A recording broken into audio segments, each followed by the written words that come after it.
할렐루야. 2020년 성탄절에 감사 예배 드렸던 이 아름다운 얼굴들, 주님 오시는 그날에 그 영광의 나라에서 다 함께 그 주님의 영광 앞에 나아갈 형제요 자매들입니다. 우리 서로 반갑게 인사 나누겠습니다. 아멘.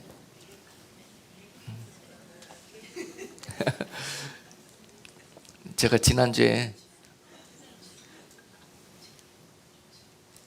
한 주일 보내면서 들었던 말씀 중에서 기억에 남는 한 단어가 있어요. 어떤 분이 고백을 하는데 예배가 고프시대요. 예배가 고파. 밥 안 먹으면은 배가 고프듯이 요새 교회들에서 예배가 이렇게 자유롭게 드려지지 못하고 그런 가운데서 이렇게 많은 분들의 고백이 예배가 고프시대요. 참 하나님께서 정말 환난 중에 여러 가지 하나님의 그 비밀스러운 뜻을 행하여 가는 것을 느끼게 되었어요. 우리가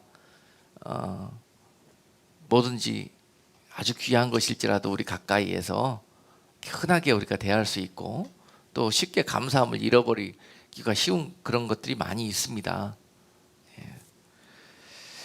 그런데도 불구하고 그것들이 없을 때 또 없어졌을 때 우리가 그것이 얼마나 귀하고 감사했던 것을 새삼 느낄 때가 있잖아요.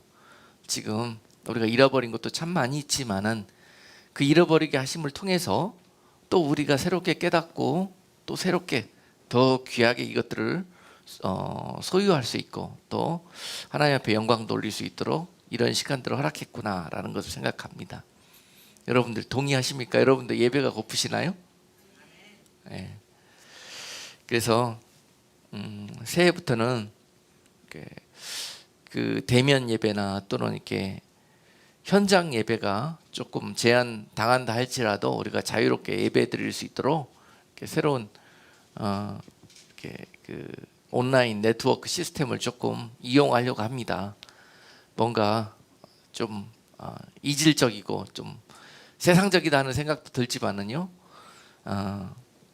우리가 할 수 있는 한 우리가 이용할 수 있는 모든 것들을 다 이용해서 하나님을 알아가고 또 예배의 단을 쌓아가고 또 성경을 깊이 묵상하는 그런 일들을 조금 2021년에는 도입을 해야 되겠다 하는 생각을 하고 있습니다.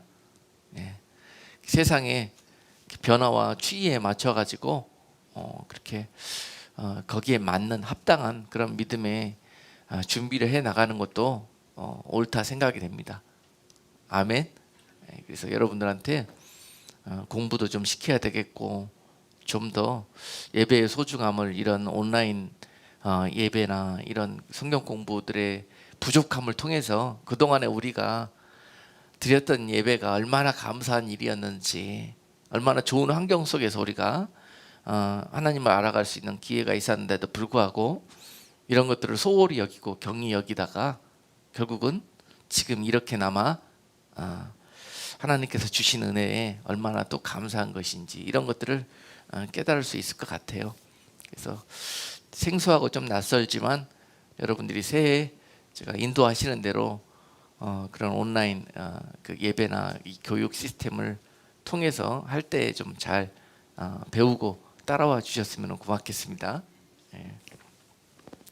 오늘 성탄절 2020년 성탄절 여러분과 함께 나누실 하나님의 은혜의 말씀은 누가복음 2장 8절에서 14절까지 말씀입니다. 그 지경에 목자들이 밖에서 밤에 자기 양떼를 지키더니 주의 사자가 곁에 서고 주의 영광이 저희를 두루 비추매 크게 무서워하는지라. 천사가 이르되 두려워 말라. 보라, 내가 온 백성에게 미칠 큰 기쁨의 좋은 소식을 너희에게 전하노라. 오늘날 다윗의 동네에 너희를 위하여 구주가 나셨으니 곧 그리스도 주시니라. 너희가 가서 강보에 쌓여 구유에 누인 아기를 보리니 이것이 너희에게 표적이니라 하더니 홀련히 허다한 천군이 그 천사와 함께 있어 하나님을 찬송하여 가로되 지극히 높은 곳에서는 하나님께 영광이요 땅에서는 기뻐하심을 입은 사람들 중에 평화로다 하니라. 아멘. 할렐루야. 이미 하나님께서 이사야 선지자를 통해서 이 땅에 구주를 보내주시겠다 하신 그 약속이 오늘 이 말씀을 통해서 성취된 날입니다. 그래서 이 사실을 가리켜서 14절은 지극히 높은 곳에서는 하나님께 영광이요 땅에서는 기뻐하심을 입은 사람들 중에 평화로다 라는 이 약속의 말씀이 성취가 되었던 것입니다.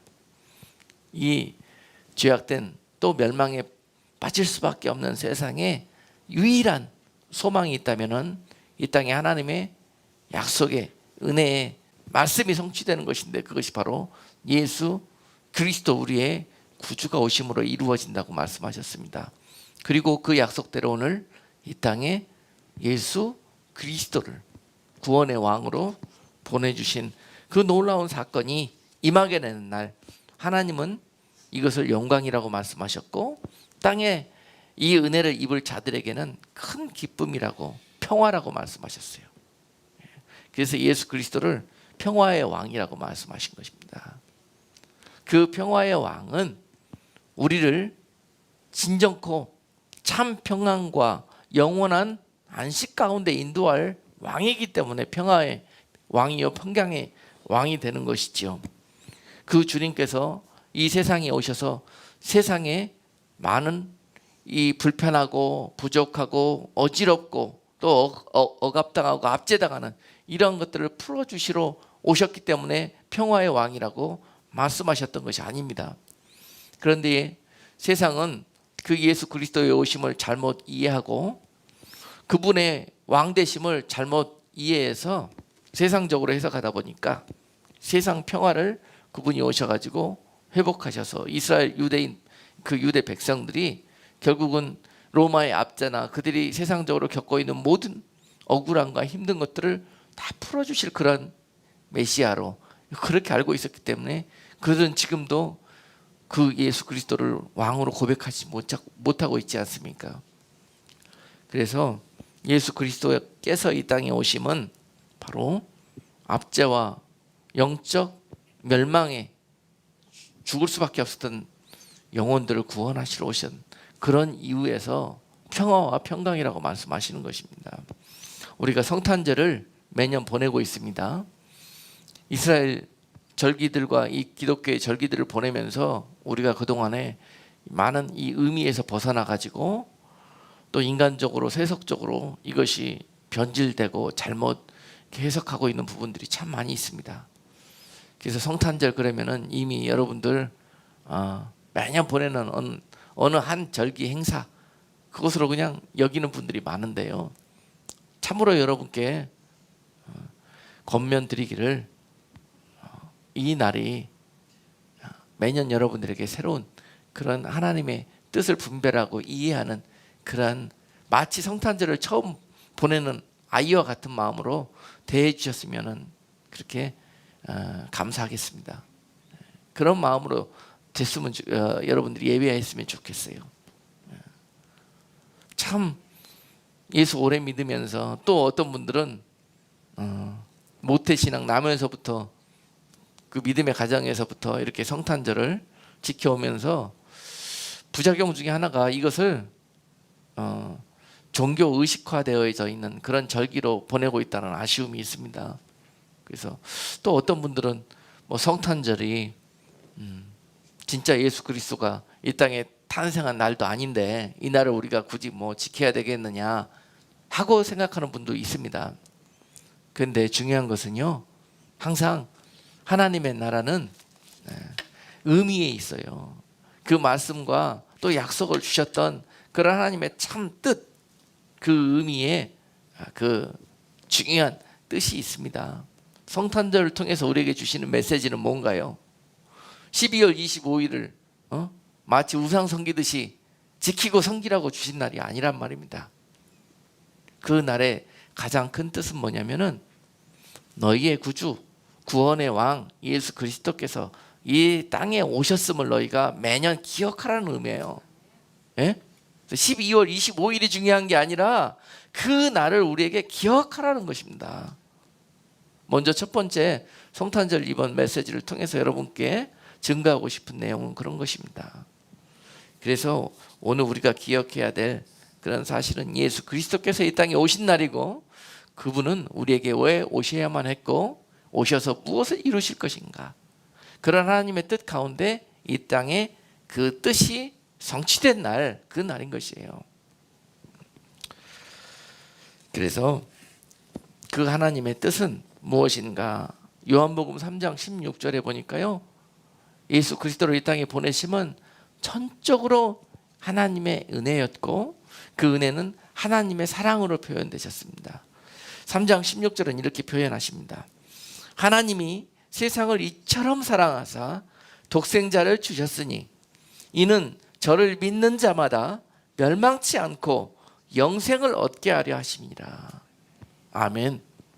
예수 그리스도께서 이 땅에 오신 하나님의 뜻, 그것은 요한복음 3장 16절에 그대로 녹아져 있습니다. 신실하신 하나님은 약속하신 모든 것들을 이루시는 그런 분이시다는 것을 표현하신 하나님의 사랑이십니다. 그래서 하나님이 너희를, 세상을 이처럼 사랑하신다는 거예요. 하나님이 가장 아끼시고 소중한 것들을 너희들을 위해서 아낌없이, 조건 없이 주셨다는 그런 사실입니다. 그것이 하나님의 사랑이라는 거예요. 이처럼 내가 너희를 사랑한다는 그 표현을 예수 그리스도를 이 땅에 보내주시는 사건으로 표현하셨다는 것입니다. 아멘 되십니까? 아무 생각 없이 이 말씀 그냥 앵무새처럼 외우지만 마시고요, 그 하나님의 마음이 여러분께 좀 느껴졌으면 좋겠습니다. 죄와 허물로 술 취하고 방탕한 내 이 세상의 삶 속에서 찾아오셔서 영원히 멸망할 수밖에 없는 우리를 살리시고 구원해내시기 위한 하나님의 그 뜻이, 나를 향한 하나님의 그 사랑이 표현된 날, 바로 그것이 이 땅에 예수 그리스도 오심으로 그렇게 나타나셨다는 것인데요, 그 하나님의 사랑이 우리 가운데 온전히 어떻게 열매 맺느냐 하면은 이를 믿는 자마다 라고 이 사랑을 받은 우리는 그렇게 답해야 한다고 말씀은 기록하고 계셔요. 이를 믿는 자마다. 여러분, 이는 저를 믿는 자마다 멸망치 않고 영생을 얻게 하려 하십니다. 그 하나님의 뜻은 이를 믿는 자들마다 다시 살리시고 영원히 살게 하시겠다는 그런 소망을 주시기 위해서 그분을 이 땅에 보내신 날, 바로 그것이 성탄절의 의미인 것입니다. 그런데 이 모든 의미와 하나님의 이 엄청난 사랑을 누가 받느냐, 누가 받게 될 것이냐, 이를 믿는 자가 받게 될 것이라는 거예요. 이를 믿는 자들마다 이 하나님의 사랑, 이 하나님의 은혜를 조건 없이 받게 될 것이라는 것이에요. 이것이 성탄절에 주시는 하나님의 약속이십니다. 그러면 누가 이를 믿는 자냐, 이를 믿는 자냐?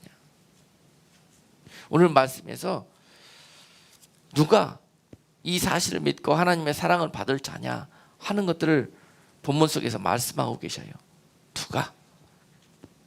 이 성탄절에 주시는 하나님의 은혜, 참 생명, 이것을 받고 누리고 그 소망과 약속 가운데 거할 자가 될 것인가 하는 것입니다. 자, 예수님이 세상에 오신 참 의미가 요한 1서 4장 9절에서 다시 한번 기록되어져 있는데요, 하나님의 사랑이 우리에게 이렇게 나타난 바 되었으니 하나님이 자기의 독생자를 세상에 보내심은 저로 말미암아 우리를 살리려 하심이니라. 저로 말미암아 우리를 살리려 하심이라. 이것이 하나님께서 그 아들을 이 땅에 보내주신 의미예요. 자, 저로 말미암아 우리를 살리겠다 하시는 말씀은 저가 무엇을 하심으로 말미암아 우리가 살게 됩니까? 예수님께서 이 땅에 오신 의미는요, 십자가를 지기 위해서 오셨어요. 죄인들을 위해서 대신 십자가를 지고 그 죄를 짊어지고 돌아가시기 위해서 오셨다는 것입니다. 저로 말미암아 우리가 살게 될 것이라. 이 일 하시기 위해서 예수님을 보내주셨다는 사실입니다.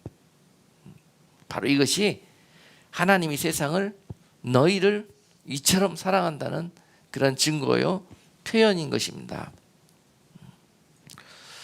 이 귀한 소식, 이 복된 소식을 왜 세상이 믿지 않는지 모르겠습니다. 그러나 너희는 하나님이 사랑하는 자들은 반드시 이 세상에서 저를 믿는 자가 되어서 이 영생의 약속을 누리는 자들이 되어야 할 것입니다. 분명히 성경은 말씀하셔요. 너희와 저들이라고 구분하십니다. 너희는 저들을 본받지 말아라. 너희는, 여러분들은 반드시 성경이 말씀하시는 너희가 되어야 할 것이에요.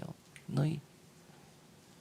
하나님이 이 땅에 보내신 하나님의 자녀들은 반드시 이 약속을 보면은, 들으면은 그 마음과 영이 이 사실을 받고 듣고 깨어나게 되고 그 소식에 귀 기울이게 되어져 있습니다. 그것이 바로 너희예요. 너희. 지난 시간에 여러분께 말씀했듯이 하나님은 하늘로부터 온 한 자녀라도 빠짐없이 이 기쁜 소식, 복된 소식을 듣고 순종하고 돌아올 수 있는 은혜의 길을 반드시 여실 것입니다. 그래서 한 사람까지라도 다 구원해 내시고 말 것이며, 또한 예수 그리스도의 약속과 이 귀하신 보혈이 헛되지 않게 하나님은 그 모든 뜻을 이루어 가실 것입니다. 이것이 바로 하나님의 약속이십니다. 그러기 위해서 이 세상에 예수님께서 오셨다고 그랬습니다. 이 약속을 누가 받을 것이냐? 누가 이 약속 앞에 그날에 참여하게 될 것이냐? 이미 예수님께서는 2000년 전 이날에 우리에게 찾아오셨지만 그 약속을 우리에게 주시고 다시 십자가에서 돌아가셨고 부활하셔서 아버지 보좌 앞으로 승천하여 올라가시고, 또 우리와 거할 처소가 예비되는 그날에 다시 우리를 부르러 이 땅에 오실 것입니다. 2000년 전에 예수님은 이 땅에 오셨지만 다시 한번 앞으로 얼마 남지 않은 그런 시간 안에 이 땅에 다시 오시는 날이 있을 것입니다. 그러므로 제2의 성탄절은 앞으로 있게 될 것입니다. 두 번째 여러분께 증가할 메시지는, 성탄절은 그냥 2000년 전에 한번 있었던 역사적인 그런 사건이 아니라 그 사실로 인해서, 그날로 인해서 지금까지 계속 되어진다는 사실입니다. 그리고 주님이 이 땅에 다시 오시는 그날에 하나님의 뜻을 온전히 이루고 완성되게 될 것이라는 사실이에요. 할렐루야. 2000년 전에 그 사실에만 머물러 계시지 마시고 그 온전한 뜻을 이루기 위해 주님은 이 땅에 다시 오시게 될 것이다.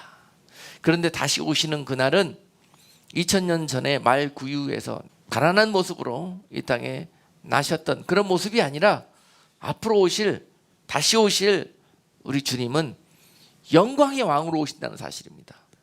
2000년 전에는 우리의 죄를 짊어지시고 죽으러 오셨지만은 다시 오실 예수 그리스도는요, 영광의 왕으로 오실 것입니다.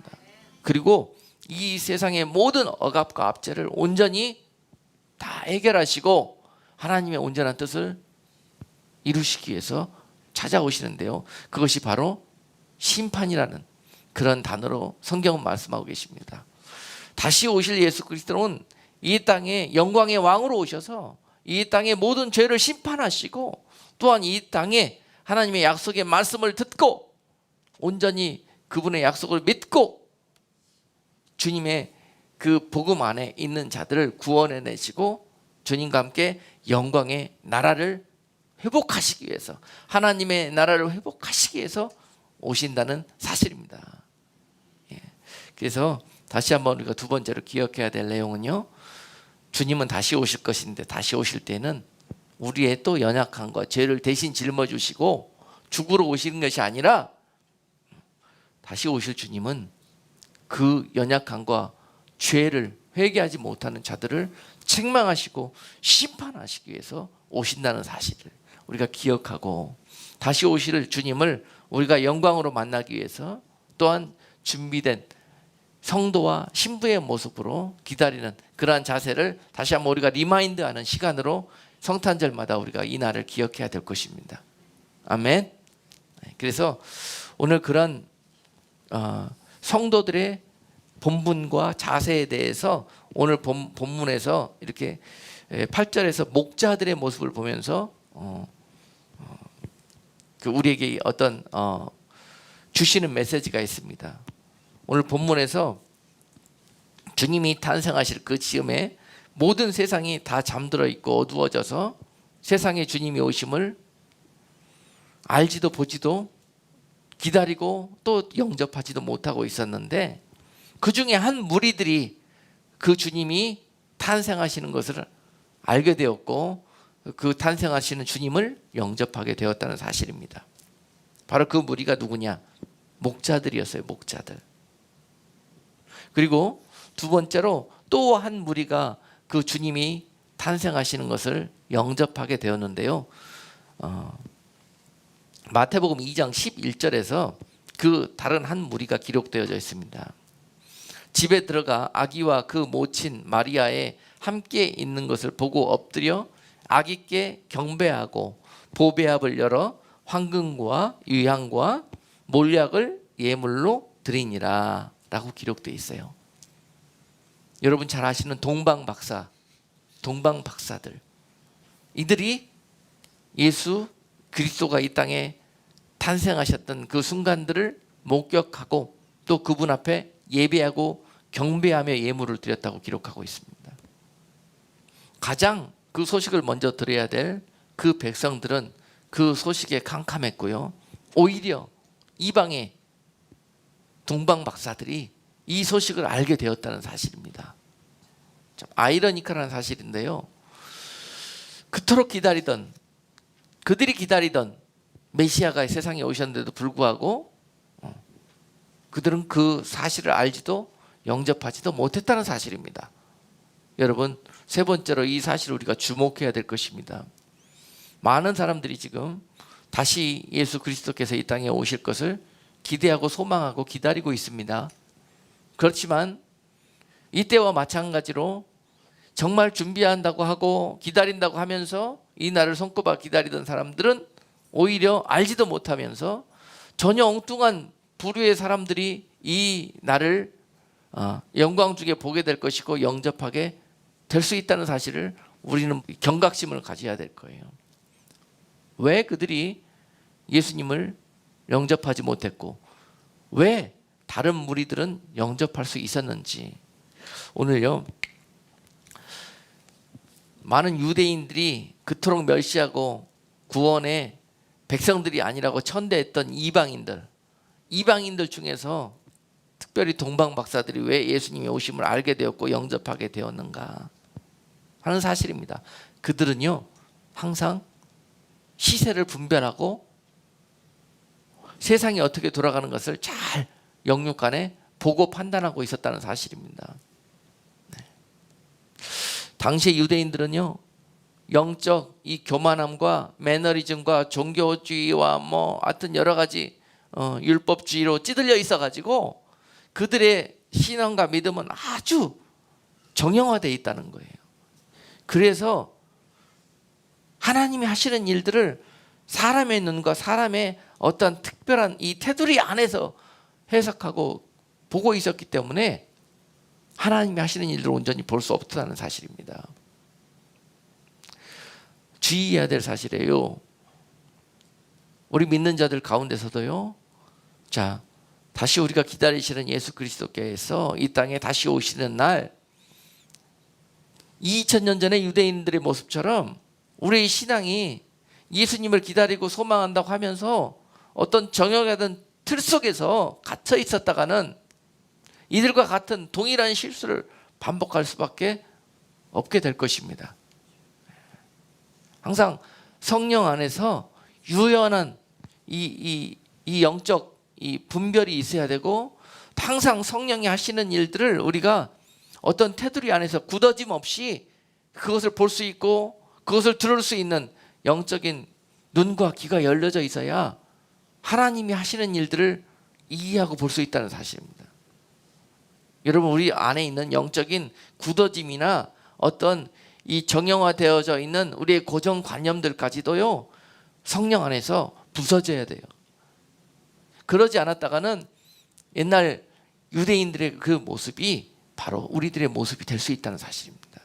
우리가 좀 알게 된 것들 때문에, 또 오실 때에 알게 되어 있던 우리들의 지식들 때문에 오히려 이것이 그날의 주님을 영접하는 방해가 될 수 있다는 사실이에요. 이것이 우리 안에서 굳어져 버리고 성령이 하시는 다른 일들을 볼 수 없는 그런 장애물이 되어져 있다면요, 이것이 우리 안에서 독이 될 수 있다는 사실입니다. 우리 안에 어린아이와 같이 어떤 영적으로 굳어짐 없이 하나님이 하시는 일들을 말씀 가운데서 또 성령의 은혜 가운데서 누릴 수 있는 그 평안과 평화 가운데 계시는 여러분들이 될 수 있기를 주님의 이름으로 축복합니다. 그러면 이 동방 박사들이 성령이 하시는 일들을 보았던 것처럼, 또한 이 목동들이 성령이 하시는 일들을 보고 들었던 것처럼 여러분들에게도 이러한 사실이 보여지고 들려지게 될 것입니다. 성령이 하실 일들이에요. 아멘. 그러므로 지식으로 되어지지 않습니다. 내가 알고 쌓아놓은 것들로 이날을 준비하고 기다릴 수 없습니다. 성령이 하실 것입니다. 이 사실을 여러분 기억하시고 명심해 주기를 주님의 이름으로 부탁을 드립니다. 여러분들이 생각하고 준비했던 그런 모습으로 전혀 성령이 일하시지 않고 다른 모습으로 오실 수 있다는 사실입니다. 이것들을 여러분 분별할 수 있어야 해요. 자, 여러분, 동방 박사들은요, 이 세상에 이 별들이 움직이는 그런 모습들을 보면서도 Great God, 하늘의 하나님께서 지금 무슨 일인가를 행하고 계시는 것을 알았습니다. 여러분, 우리도 또한 동방 박사들처럼 세상이 벌어지고 있는 이 모든 일들을 보면서요, 하나님께서 지금 영적으로 이 세상을 어떻게 운행하고 계시고 우리들의 연약함과 또한 하나님의 약속의 성취를 위해서 지금 어떤 일들을 행하고 계시는 것을 그 박사들처럼 볼 수 있는 그런 영적인 해안과 눈이 있어야 될 것이에요. 아멘. 그런 자들에게 그 복된 소식이 보여지고 들려질 것입니다. 그리고 그 영광의 주인공들로 여러분들을 주님께서 맞아주실 거예요. 여러분, 그 동방 박사들이 주님 앞에 그 예물을 준비했는데 그 예물 안에서 그 박사들이 가지고 있었던 믿음과 신앙이 나타나 있습니다. 그들은 다시 오시는 주님이 어떠한 의미로 이 세상에 오시는지를 정확히 이해하고 이런 예물들을 준비하게 하셨을 것입니다. 바로 그것이 성령이 하시는 일들이에요. 그 박사들이 준비한 예물을 보자니까 황금과 유향과 몰약을 준비했어요. 황금과 유향과 몰약.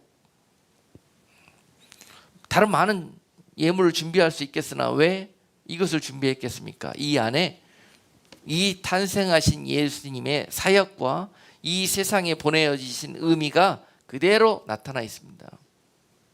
그래서 황금이라는 것은 세상의 왕권을 상징해요. 왕권. 왕으로, 이 세상의 영광의 왕으로 주님께서 오셨음을 상징합니다. 그리고 유향은 여러분 구약 시간에 잘 배웠듯이 성소 안에서 유향이 항상 준비되어져 있고 유향이 피워지지 않습니까? 지성소를 거룩하게 하기 위해서. 유향은 예수님께서 이 땅에 그 영적인 왕으로 오셔서 이루실 영적인 사역들을 위해서 준비한 내용입니다. 그분은 이 땅에 영원한 왕으로 오셨고 또한 제사장으로 오셨고 선지자로 오셨고 말씀으로 오신 분이십니다. 그래서 그분이 바로 말씀이요, 또 그분이 바로 성령이시요, 그분이 바로 또 우리의 기도의 중보자로 또 십자가의 왕으로 오셨음을 상징하는 것입니다. 그러므로 마지막으로 몰약을 드렸는데요, 이 몰약은 예수님께서 우리를 구원하시기 위해서 대신 십자가를 지게 될 것이라는, 십자가에서 죽음을 의미하는 그런 상징 예물로 몰약을 드렸습니다. 몰약은 바로 시체가 묻히기 전에 발라졌던 그런 향품 아닙니까? 그래서 이것은 예수 그리스도의 십자가의 그런 순환을 상징하고 있습니다. 그래서 이 세 가지 보배합에 들어져 있던 예물은요, 예수 그리스도께서 이 땅에 보내심을 받을 때 하나님께로 받은 사명이십니다. 그리고 이 황금은 어떤 의미를 영적으로 가지고 있냐면요, 동방박사들처럼 다시 오실 예수 그리스도 앞에 그 부르심을 받을 자들에게 정금처럼 그 믿음이 예비되어져 있는 자들이 동방박사들처럼 그때에 성령의 부르심 가운데 다시 오실 주님 앞에 영접하는 영광을 누리게 될 것이다. 할렐루야. 여러분들 또한 동방박사들처럼 여러분 삶 속에서 황금을 예물로 준비하는 그런 복된 성도들 되시기를 주님의 이름으로 축복합니다. 정금과 같은 믿음을 준비하고 있는 자들이 그날에 동방박사들처럼 주님의 영광을 보게 될 것입니다. 그리고 또한 두 번째로 유향을 준비한 성도들. 유향은 성소의 그런 의미, 의미를 가지고 있다고 그랬습니다. 하나님 앞에 성소 안에는 뭐가 들어있죠? 등대와 떡상과 분향단이 있다고 그랬습니다. 자, 그 성소 안에 피어져 있는 그 유향의 향기는 기도를 상징한다고 그랬어요. 분향단에서 피어지고 있는 그 향기는 바로 기도를 상징한다고 그랬습니다. 영적인 삶을 상징한다고 그랬어요. 주님을 만나기 위해서 항상 영적으로 여러분들이 애쓰시고 또 기도하시고 또 말씀 가운데 말씀 붙들고 살아가시는 그런 모습들을 상징한다 그랬습니다. 이런 것들이 여러분 삶 속에서 태워지는 거예요. 날마다 하나님을 거룩하게, 하나님을 영화롭게 여러분 삶 속에서 영적인 그런 예배의 삶, 제물이 되는 삶, 이런 삶을 예비하시고 날마다 그 단을 쌓아가는 여러분들이 바로 그날의 동방박사들처럼 그러한 예물을 준비한 여러분들이 주님의 영광을 보게 될 것이라는 사실입니다. 할렐루야.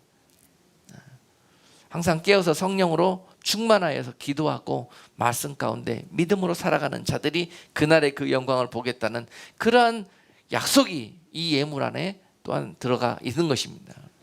그리고 몰약, 그 예물로 몰약을 준비하고 지금 살아가시는 그런 여러분들에게 그날의 영광이 주어질 것입니다. 몰약은 무엇이라고 그랬어요? 주님처럼 날마다 좁은 길로 힘들고 어려운 가운데서 십자가 지면서 그 약속 보면서 그날을 기다리며 믿음으로 돌파하며 살아가는 자들이에요. 이기는 자의 삶을 끝까지 싸워가는 자들입니다. 죽으면 죽겠다고 십자가 지면서 예수님처럼 향기를 바라고 예수님처럼 헌신하고 예수님처럼 죽기까지 순종하면서 그 약속 붙들고 끝까지 십자가의 삶을 지켜내는 자들이 그날에 주님의 영광을 보겠다는 것입니다. 할렐루야. 이것이 바로 삶 속에서 몰약을 예물로 준비한 성도들의 모습이에요. 이러한 예물을 준비한 성도들이 다시 오실 주님 앞에 동방박사들처럼 그 영광에 참여할 수 있게 될 것이라는 사실을 오늘 여러분들께 증거합니다. 그리고 유대인들 중에서는요, 누가 이 영광을 누렸냐 하니까 오늘 본문 8절에서 목자들이 그 영광을 누렸습니다. 그 목자들은 구체적으로 여기에 기록된 목자들은요, 레갑 족속의 목자들을 말씀하고 있는데요, 이 레갑 족속의 목자들의 그 내용들이 예레미야 35장에 기록되어져 있습니다. 레갑 족속의 목자들이 어떠한 삶을 살았는가 하는 내용들이 예레미야 35장에 쭉 기록되어져 있는데요, 먼저 우리가 6절에서 10절까지 말씀을 한번 보겠습니다. 예레미야 35장 6절에서 10절까지 그들은 어떤 신앙을 가지고 있었고 어떠한 부류의 그런 준비된 모습이 있었기에 그날에 주님의 이 영광의 부르심을 받게 되었는가. 그들이 가로되 우리는 포도주를 마시지 아니하겠노라. 레갑의 아들 우리 선조 요나답이 우리에게 명하여 이르기를 너희와 너희 자손은 영영이 포도주를 마시지 말며 집도 짓지 말며 파종도 하지 말며 포도원도 재배치 말며 두지도 말고 너희 평생에 장막에 거처하라. 그리하면 너희의 우거하는 땅에서 너희 생명이 길리라 하였으므로 우리가 레갑의 아들 우리 선조 요나답의 우리에게 명한 모든 말을 순종하여 우리와 우리 아내와 자녀가 평생에 포도주를 마시지 아니하며 거처할 집도 짓지 아니하며 포도원이나 밭이나 종자도 두지 아니하고 장막에 거처하여 우리 선조 요나답의 우리에게 명한 대로 다 준행하였노라. 자, 여러분, 당시 세대가 포도주에 취해가지고 세상술에 취했단 말입니다. 그렇게 하나님을 율법적으로 그냥 종교적인 의식 생활을처럼 믿고 있던 그런 생활하고 있던 때에 레갑 족속만큼은 그 말씀을 붙들고 끝까지 지켜내겠다는 그런 마음의 중심을 가지고 그 세대뿐만이 아니라 그 자손의 세대까지 그 많은 유혹과 불편함 속에서도 이것들을 지켜냈습니다. 그러면서 그들은 세상의 화려함과 또 술 취함 속에 빠지지 않기 위해서 광야 장막 속에 거하는 삶을 살았고, 그리고 그들은 자손 대대로 유목민이 되어가지고 불편함과 어려움 속에서 믿음을 지켜가는 그런 삶을 살았습니다. 그리고 이 말을 가리켜서 딱 한 단어로 말씀했어요. 8절에서 보니까 에레미야 35장 8절에서 순종이라는 한 단어로 우리와 및 아내와 자녀들까지 그리고 자손 대대로 순종이라는 단어로 이 말씀 앞에 답안지를 기록했다고 그렇게 말씀하고 있습니다. 다 준행했다고 10절은 말씀하고 있습니다. 이 레갑 족속이 이 광야에서 이러한 삶을 살다가 바벨론이 이스라엘을 침략했을 때 잠시 예루살렘 성으로 그 족속들이 피하여 들어갔던 때가 있었습니다. 그래서 예레미야 선지자가 하나님의 음성을 들었어요. 그들을 어느 방으로 불러서 포도주를 대접해라 이렇게 말씀했습니다. 예레미야에게. 그랬더니 예레미야가 그 족속들을 불러가지고 포도주를 대접했을 때 그들이 오늘 이와 같은 답을 했던 거예요. 6절 예레미야 35장 6절 이후로 이 귀한 환대를 우리가 거절할 수밖에 없는 이유를 말씀하고 있습니다. 그러면서 그들의 신앙 중심을 고백하고 있는 거예요. 이렇게 했을 때 하나님께서 그 백성들에게 이렇게 말씀하셨습니다. 예레미야 35장 18절로 19절은 이렇게 그들을 하나님이 기억하시고 은혜 베풀어 주셨습니다. 예레미야가 레갑 족속에게 이르되 만군의 여호와 이스라엘의 하나님이 이같이 말씀하시기를 너희가 너희 선조 요나답의 명령을 준종하여 그 모든 훈계를 지키며 그가 너희에게 명한 것을 행하였도다. 그러므로 나 만군의 여호와 이스라엘의 하나님이 이같이 말씀하셨노라. 레갑의 아들 요나답에게서 내 앞에 설 사람이 영영이 끊어지지 아니하리라. 그날에요, 이 레갑 족속에게 하나님이 주신 약속입니다. 그런데 이 약속이 언제까지 이어지느냐? 정말 자손 대대로 말씀에 순종하면서 준종하며 살아갔던 그들의 믿음의 삶 속에서 세상은 그들을 미련하고 바보스럽다고 이야기해요. 참 어리석다고 그렇게 볼 수 있습니다. 왜 이 좋고 화려한 것들 다 놓고 왜 굳이 그 광야에서 천막치고 그렇게 삶을 살고 있느냐? 제가 듣기로는요, 이 현대에 와서도 이스라엘에서 그 레갑 족속이 그때까지도 광야에 그런 모습으로 살고 있으니까 그들을 불러가지고 좋은 지역에 아파트도 줘주고 좋은 생활 여건을 줘주면서 다 이주를 강제로 시켰대요. 그런데 거기에서 들어가서 살다 보다가 불편해서 못 살겠다고 다시 다 양들 데리고 광야로 나가더랍니다. 그리고 텐트 치고 거기서 사는 것이 감사하고 기쁘다고 편하다고 그리 가더래요. 어떻게 해보겠습니까, 여러분? 그들의 그 중심이 레갑 족속의 목동들의 모습이 바로 그랬다는 것이에요. 그런 그들에게 하나님은 자손 대대로 이러한 은혜를 베풀어 주셨는데요, 그 자손들이 오늘 그 목동들이 하나님의 영광을 보게 된 거예요. 이 영광의 자리에서 그 성령의 음성을 듣고 주님이 오시는 그 날, 그 주님 앞에 경배하는 이 놀라운 그런 영광의 자리에 그들이 있게 되었다는 것입니다. 그대로 이 약속의 말씀이 성취된 거 아니겠습니까? 오늘 이러한 믿음의 삶을 살아가고 계시는 여러분들에게도 오늘 레갑 족속에게 주시는 이 약속의 말씀이 바로 여러분들과 및 여러분들의 자녀들과 여러분들의 후손들에게 영영이 기억되게 될 것입니다. 그래서 그 영광을 입을 수 있는 그런 놀라운 하나님의 약속이 오늘 2020년 성탄절에 여러분들의 이러한 레갑 족속과 같은 믿음의 삶을 살아내시는 여러분들에게 주어질 수 있기를 주님의 이름으로 축복합니다. 소망으로 아멘으로 받으시기를 주님의 이름으로 축복합니다. 그리고 끝까지 이 세상에 주는 이 포도주 그것에 취하지 마시고 레갑 족속과 같이 성령의 취하심으로 말미암아서 이 영광을 보시는 여러분 되시기를 주님의 이름으로 축복합니다. 세상은요, 당시 유대인들은요, 주여 주여 메시아여 메시아여 어서 오십시오 하면서 그 말로만 그런 삶을 살았지요. 예수님이 그 대부분의 그 어리석고 귀가 멀고 눈이 가려진 그들을 가리켜서 하신 말씀이 있습니다. 예수님께서 마태복음 11장 15절로 17절에서 그 세대를 가리켜서 이와 같이 말씀하셨어요. 귀 있는 자는 들을지어다. 이 세대를 무엇으로 비유할꼬? 비유컨대 아이들이 장터에 앉아 저 동무들을 불러 가로되 우리가 너희를 향하여 피리를 불어도 너희가 춤추지 않고 우리가 애곡하여도 너희가 가슴을 치지 아니하였다 함과 같도다. 예수님께서 오셔서요, 그 백성들을 향해서 이렇게 말씀하셨단 말이에요. 내가 너희를 위해서 이 땅에 왔건만은 왜 너희는 나를 보지도 듣지도 못하느냐. 이 사실을 가리켜서 17절에서 이렇게 말씀하셨어요. 너희를 향해서 피리를 불어도 너희가 춤추지 않고, 지금 내가 이 땅에 와서 너희를 향해서 피리를 불고 있는데 왜 너희가 그 소리를 듣지 못하느냐.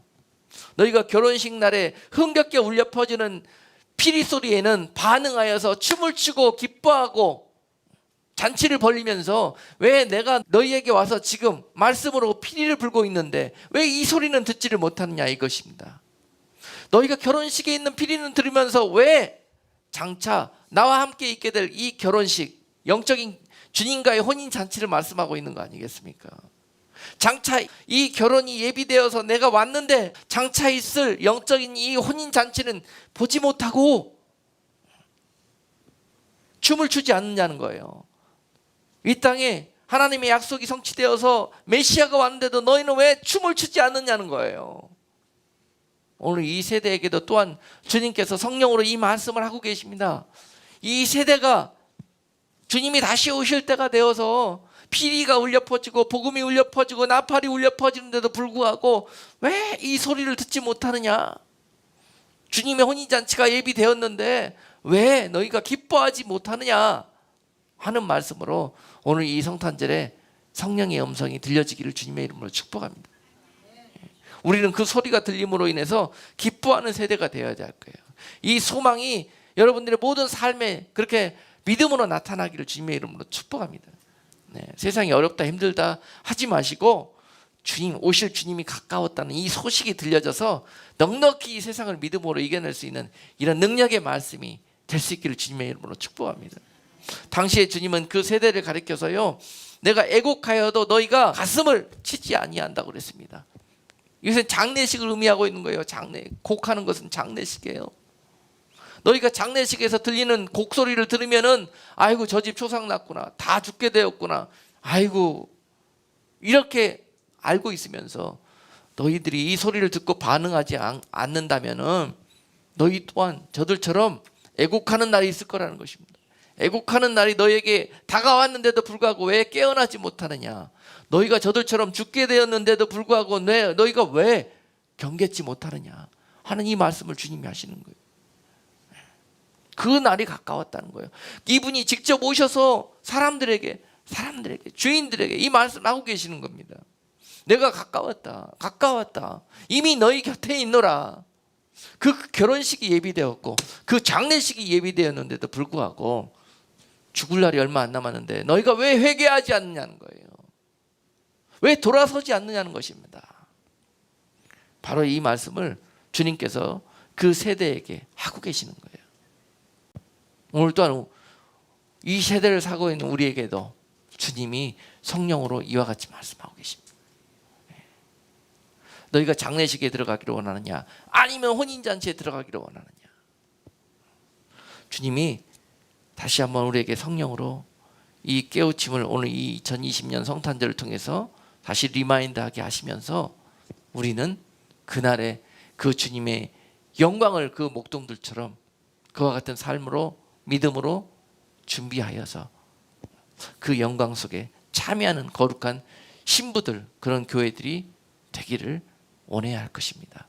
이것을 놓고 날마다 여러분 죽으면 죽으리라 하는 그런 믿음의 그 예물을 준비하시고 항상 기도의 예물을 준비하시고 여러분 정금과 같은 믿음을 준비하는 그런 성도의 삶을 사신다면은 반드시 다시 오시는 그런 주님의 다시 오시는 그날 영광의 날에 그런 복된 성도로 그 영광의 부르심을 입는 그런 복된 성도들 다 되실 것입니다.